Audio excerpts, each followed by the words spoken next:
ओम नमः शिवाय। शिवजी सदा सहाय। ओम नमः शिवाय। गुरुजी सदा सहाय। संगत जी, आज हम शिव महापुराण के विज्ञेश्वर संहिता के 23वें अध्याय का पाठ करेंगे, जिसमें हम पढ़ेंगे शिव नाम की महिमा।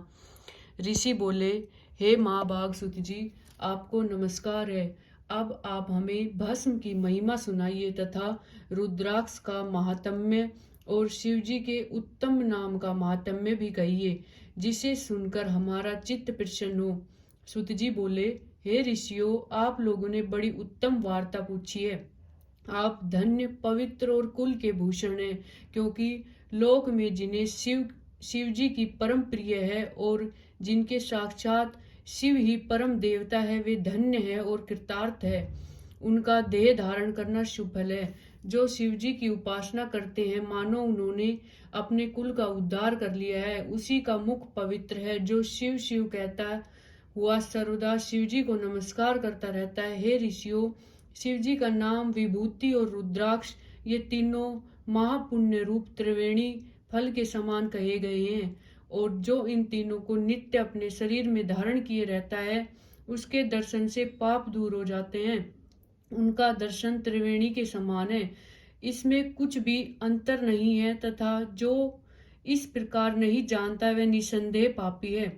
जिसके मस्तक में विभूति नहीं है और अंग में रुद्राक्ष नहीं है तथा जिसके मुख में शिवम की वाणी नहीं है, उसे अधम के समान त्याग देना चाहिए। शिवजी का नाम गंगा, विभूति यमुना तथा रुद्राक्ष पाप नाशनी सरस्वती है।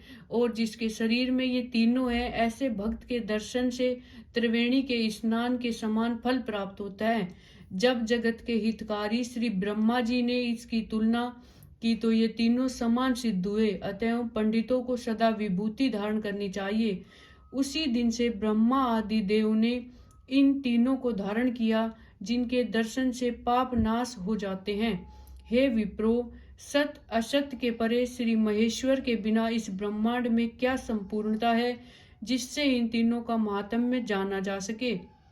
केवल एक शिव नाम ही ऐसा है, जिसके स्मरण करते ही पापों के पर्वत अनायास ही भस्म हो जाते हैं। इसमें कुछ संदेह नहीं है। हे शौनक, जितने भी पाप मूलक अनेक प्रकार के दुख है, वे केवल एक शिवजी के ही नाम से नष्ट होते हैं, अन्य किसी से नहीं। वही वैदिक, वही पुण्यात्मा, वही पंडित और वही धन्य है। जो मनुष्य इस पृथ्वी पर शिवजी के नाम जप में आसक्त रहता है, हे मुनि, जिनको शिवजी के नाम जप में विश्वास होता है, वे दिन रात उसी में लगे रहते हैं। क्योंकि शिव नाम से जितने पातक नष्ट होते हैं, संसार में मनुष्य उतने ही पाप नहीं कर सकता। शिव नाम रूपी नौका को पाकर मनुष्य संसार रूपी सागर से तर जाता है। ब्रह्मा हत्यादि अनंत पापों की राशि शिव नाम के लेते ही शीघ्र नष्ट हो जाती है। जो पाप रूपी अग्नि से पीड़ित हुए हों, उन्हें शिवनाम रूप अमृत का पान करना चाहिए, क्योंकि पाप रूप दाविग्र से तप्त हुए को उसके बिना शांति नहीं प्राप्त होती। हे मुनीश्वर, जिसकी शिव नाम में अखंडित भक्ति है, उसको मोक्ष सुलभ है, अन्य को नहीं, ऐसा मेरा विश्वास है। हे मुनीश्वरों, बहुत कहने से क्या लाभ। मैं एक ही श्लोक में कहता हूँ कि श्री शिवनाम की महिमा संपूर्ण पाप को हरण करने वाली है। शिवनाम के प्रभाव से मनुष्य उत्तम संगति को पाता है। पूर्व काल में इंद्रुग नाम का एक बड़ा पापी राजा था, जिसे शिवनाम के प्रभाव से उत्तम गति प्राप्त हुई थी। हे द्विज श्रेष्ठो, यह मैंने तुम्हें शिव नाम की महिमा कही है। अब आप संपूर्ण पवित्रों का भी पवित्र भस्म महात्म्य सुने। 24वां अध्याय। श्री सुत जी बोले, संपूर्ण मंगल को देने वाली भस्म दो प्रकार की होती है, एक महाभस्म, दूसरी स्वर भस्म। महाभस्म नाना प्रकार की होती है, और जो स्रोत, स्मार्त और लौकिक भेद से वह भस्म 3 प्रकार की होती है, तथा स्वल्प शनक भस्म की बहुत प्रकार से कही गई है। इसमें स्रोत और स्मार्त भस्म 2 द्विजों के लिए है और लौकिक भस्म दूसरों के लिए। द्विजों को मंत्र द्वारा भस्म धारण करनी चाहिए और दूसरों को बिना मंत्र के धारण करना है। गोबर से सनी हुई भस्म को आग्रह कहते हैं और इससे भी त्रिपुंड किया जाता है, परंतु विद्वानों को अग्निहोत्र से उत्पन्न हुई भस्म को धारण करना चाहिए। वर्णाश्रमी को उचित है कि वह आलस्य रहित हो, नित्य भस्म से उद्वलन और तिरछा त्रिपुंड धारण करे। इससे अर्थात शिव और विष्णु से संयुक्त होने के कारण उस पर उमा, लक्ष्मी तथा औरों से वह नित्य प्रशंसनीय होता रहता है। ब्राह्मण, क्षत्रिय, वैश्य, शूद्र, संकर वर्ण तथा अपभ्रंश से भी वह उत्पन्नों से त्रिपुंड द्वारा भस्म और उद्धूलन धारण किया है। जो भस्म और त्रिपुंड को श्रद्धा सहित नहीं धारण करता वह वर्णाश्रमी नहीं है। उनको 100 करोड़ कल्प में भी शिव ज्ञान की प्राप्ति नहीं हो सकती। वे महापातकों से युक्त होते हैं, ऐसा शास्त्र का निर्णय है। उनका किया हुआ सारा कर्म विपरीत फलदायक होता है। हे मुनि, जो प्राणी पापी है उसको भस्म और त्रिपुंड में द्वेष होता है, परंतु जो आत्मज्ञानी पुरुष है वह शिवाग्नि से सायुष्यति मंत्र द्वारा भस्म लेकर लगाता है और वह भस्म के स्पर्श मात्र से ही सारे पापों से छूट जाता है। जो तीनों संध्याओं में श्वेत भस्म से त्रिपुंड लगाता है वह सब पापों से छूटकर शिव जी के साथ आनंदित होता है। यदि भस्म से स्नान न किया हो तो षडक्षर का जप न करे, भस्म का त्रिपुंड धारण कर ही विधि पूर्वक जप करे। निर्दयी, अधम या सब पापों से पूर्ण भी हो, वासना युक्त, मूर्ख या पतित जैसा भी हो, विभूति धारण करने वाला जिस देश में निवास करता है वहां सभी तीर्थों और यज्ञों का निवास होता है। अधिक क्या कहे, विद्वानों को सदैव भस्म धारण, लिंग का पूजन और षडाक्षर मंत्र का जाप करना चाहिए। हे मुनिवरों, मैं तो क्या ब्रह्मा, विष्णु, रुद्र, मुनि और देवता भी भस्म धारण के महात्म्य को कहने में असमर्थ है। भस्मधारी को ताड़ना देना पाप है। मास्तको इस मंत्र से मंत्रित भस्म को धारण करना चाहिए। ब्राह्मण, क्षत्रिय और भक्तिमान पुरुष यह कहकर अपने अंगों में भस्म लगाए तथा त्र्यंबक मंत्र से वैश्यु और पंचाक्षर मंत्र शूद्र लगावे और अन्य विधवा स्त्रियों को भी शूद्र की तरह विधि कही है। अघोर मंत्र से वनवासी और यति प्रणव मंत्र से त्रिपुंडादि धारण करे। जो वर्णाश्रम को पार कर चुका है वह शिवोम मंत्र से तथा शिव योगी ईशान मंत्र से भस्म धारण करे। किसी भी वर्ण को भस्म का त्याग न करना चाहिए, ऐसा शिव जी की आज्ञा है। भस्म और त्रिपुंडधारी सभी पातकों से मुक्त हो जाते हैं। भस्म का धारण करने वाला विशेषकर स्त्री हत्या, गो हत्या, वीर हत्या और अश्व हत्या से छूट जाता है, इसमें संदेह नहीं है। त्रिपुंड धारण करने वाला अपने से पहले हुए शास्त्रों और होने वाले शास्त्रों वंशधरों को तार देता है। संपूर्ण उपनिषदों के सार को बार बार अवलोकन कर यह एक निर्णय किया गया कि त्रिपुंड धारण करने वाला सर्वश्रेष्ठ है तथा तीर्थों में जो पुण्य और फल है वह फल भस्म से स्नान करने वाले मनुष्य को प्राप्त होता है। भस्म स्नान परम तीर्थ है। भस्म स्नान दिन दिन गंगा का स्नान है। भस्म रूपी साक्षात शिव है तथा भस्म त्रिलोकी को पवित्र करने वाली है। भस्म स्नान के समान कोई भी स्नान, ध्यान, ज्ञान और जप नहीं है। जो नित्य त्रिपुंड धारण करता है वह भुक्ति मुक्ति को पाने वाला सच्चा भक्त है। जिसके अंग में रुद्राक्ष और त्रिपुंड नहीं है उसका जन्म व्यर्थ है। त्रिपुंड में 3 रेखा होती है। भौहों के मध्य से प्रारंभ कर जहां तक भौहे का अंत हो उतने ही प्रमाण वाला त्रिपुंड धारण करे। मध्यमा और अनामिका से मध्य में प्रतिलोम से अंगुष्ठ द्वारा की हुई रेखा त्रिपुंड कहलाती है। 3 अंगुलियों के मध्य से यत्न पूर्वक भस्म को लेकर भक्ति पूर्वक त्रिपुंड धारण करे तो भक्ति मुक्तिदायक होती है। 25वां अध्याय। सुत जी बोले, हे महाभाग सोनक जी, अब आप रुद्राक्ष की महिमा सुनिए। यह परम पावन रुद्राक्ष शिव जी को अत्यंत प्रिय है।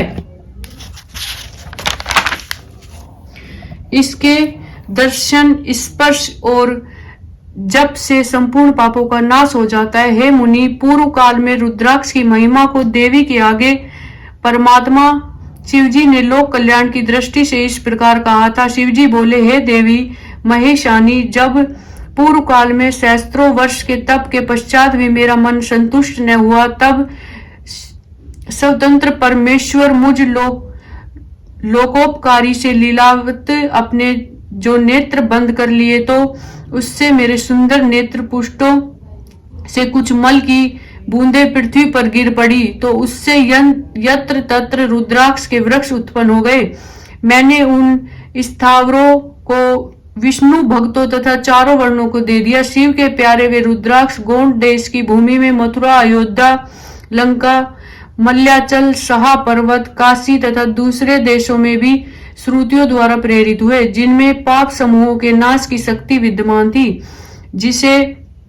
जैसे ब्राह्मण, क्षत्रिय, वैश्य और शूद्र मेरी ही आज्ञा से उत्पन्न हुए, वैसे ही पृथ्वी में रुद्राक्षों के भी शुभाक्ष आदि उसकी जाति के भेद मेरी ही आज्ञा से हुए। विद्वानों को इन्हें लाल, पीले और काले भेद से जानना चाहिए।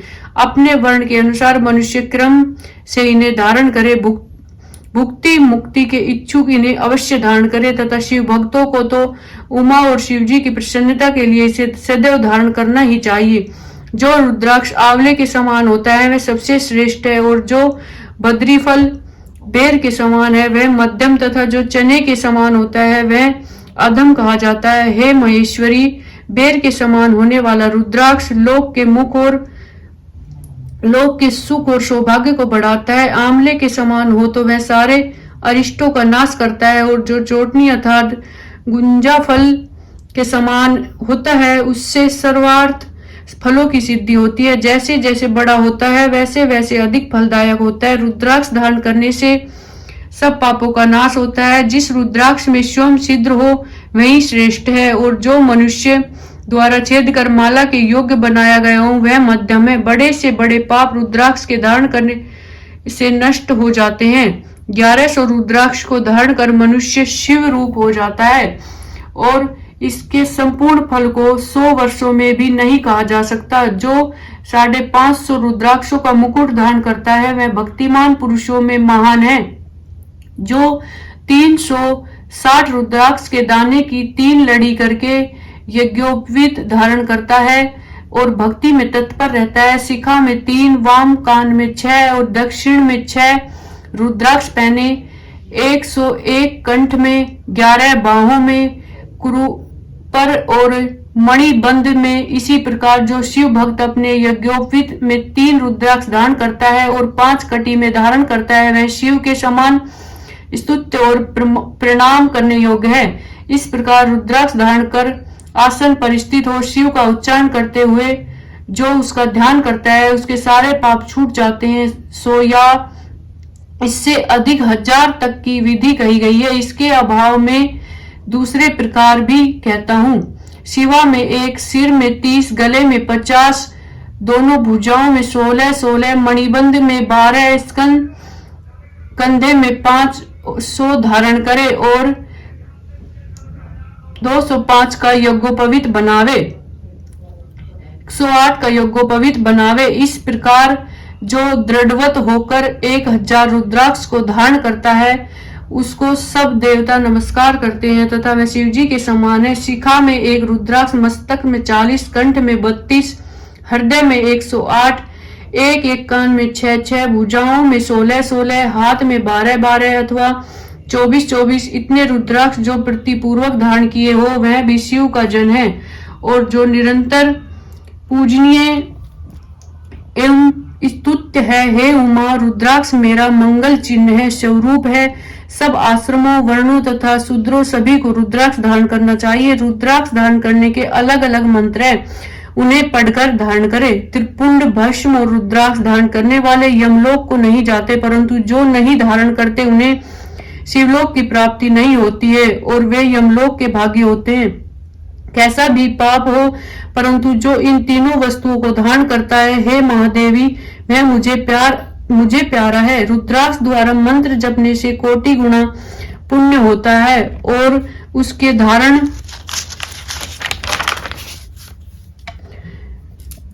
करने से मनुष्य 10 कोटि गुना पुण्य प्राप्त करता है। हे देवी, त्रिपुंड सहित जिसके अंग में रुद्राक्ष होता है और जो मृत्युंजय का जापक होता है, उसके दर्शन से शिव दर्शन का फल होता है। वह 5 देवताओं का विशेष प्यारा तथा सब देवों का प्रिय होता है। रुद्राक्ष की माला से सब मंत्रों का जप किया जाता है। विष्णु आदि देवताओं के भक्त भी इन्हें धारण करें और रुद्र भक्त तो अवश्य ही सर्वदा रुद्राक्ष को धारण करे। रुद्राक्ष के और भी कई भेद है, परंतु एक मुख